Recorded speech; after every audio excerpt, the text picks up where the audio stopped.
Tuan-tuan, hari ni orang habang kat tuan-tuan kata ustaz ni tak bagus, pergi dengar dulu. Orang habang kata ni hantu sapi ni, dia ni ustaz ni Wahabi. Wah, kita dengar Wahabi takut. Hampir dengar dulu dia mengajar apa. Dia mengajar nak suruh hampa jadi Dracula ke? Dia nak ajar suruh hampa jadi Pontianak ke? Apa ke? Hang pernah dengar ke dia mengajar? Tang mana tak kenal dia? Tang mana tak betul dia? Takkanlah sejahil-jahil kita dengar satu ustaz mengajar betul tak betul, kita tak tahu. Kalau ustaz tu baca ayat Quran, dia cerita dekat kita maksud ayat, kita rasa macam ragu-ragu, kita note benda tu, balik kita boleh cek balik. Pergi beli buku tafsir Quran Ibnu Katsir, terjemahan dalam bahasa Melayu, berlambak duk ada di kedai buku lah ni. Pergi beli satu, cabut balik. Kita duk buang duit untuk tujuan lain boleh. Bila kita cek, kita tahu kata apa yang ustaz tu kata betul. Tapi orang hak tak suka ustaz tu duk pergi rosakkan kita, bagi kita tak suka dengan satu orang tanpa usul periksa.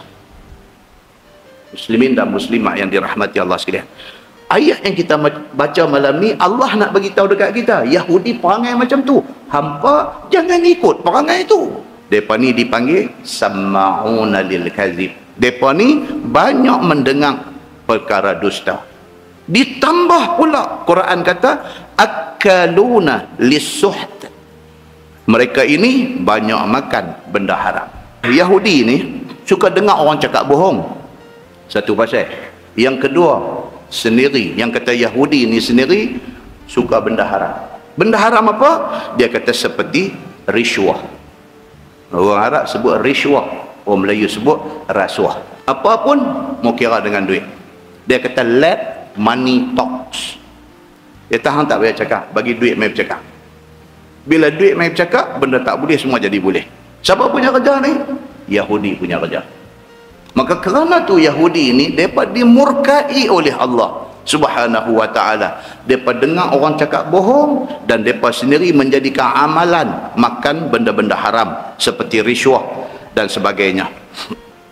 Ataupun ubah hukum. Perangai depa suka mengubah hukum yang ditetapkan di dalam kitab depa sendiri, kitab Taurat. Taurat menentukan hukum macam ni, depa ubah macam lain.